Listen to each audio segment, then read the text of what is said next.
আজ 17 এপ্রিল। আপনি কি জানেন আজকের দিনের মধ্যে গুরুত্বটা কি? আজকের দিনের মধ্যে কি হয়েছিল? আজকের দিনে 1781 খ্রিস্টাব্দে ওয়ারেন হেস্টিংস কলকাতায় প্রথম মাদ্রাসা স্থাপন করেন। আজকের দিনে 1899 খ্রিস্টাব্দে কলকাতায় প্রথম বিদ্যুৎ সরবরাহ শুরু হয়। আজকের দিনে 1838 খ্রিস্টাব্দে হেমচন্দ্র বন্দ্যোপাধ্যায় জন্মগ্রহণ করেন। তিনি ছিলেন একজন বিখ্যাত বাঙালি কবি। তিনি হিন্দু কলেজের ছাত্র ছিলেন এবং কলকাতা বিশ্ববিদ্যালয়ের স্নাতক ছিলেন। আজকের দিনে 1853 খ্রিস্টাব্দে অমৃতলাল বসু জন্মগ্রহণ করেন। তিনি ছিলেন একজন ব্রিটিশ আমলে বিখ্যাত নাট্যকার এবং নাট্য অভিনেতা। আজকের দিনে 1916 খ্রিস্টাব্দে শ্রীনিবাস বন্দরনায়ক জন্মগ্রহণ করেন। তিনি ছিলেন শ্রীলঙ্কার একজন রাজনীতিবিদ এবং প্রাক্তন প্রধানমন্ত্রী। আধুনিক বিশ্বের দেশগুলির মধ্যে তিনি ছিলেন শ্রীলঙ্কার প্রথম মহিলা প্রধানমন্ত্রী। আজকের দিনে 1972 খ্রিস্টাব্দে মুথিয়া মুরলীধরন জন্মগ্রহণ করেন। তিনি ছিলেন একজন শ্রীলঙ্কান ক্রিকেটার। ক্রিকেটের ইতিহাসে তিনি ছিলেন একজন সফল বোলার।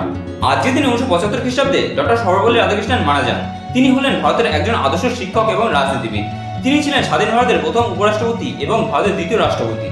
এছাড়া আজকের দিনটি বিশ্ব হিমোফিলিয়া দিবস রূপে পালিত হয়। হিমোফিলিয়া হলো এমন একটি বংশগত রোগ, যেই রোগটি হলে মানুষের কোনো স্থানে কেটে গেলে সেখানে রক্তক্ষরণ বন্ধ হয় না, অর্থাৎ রক্ত তঞ্চিত হয় না।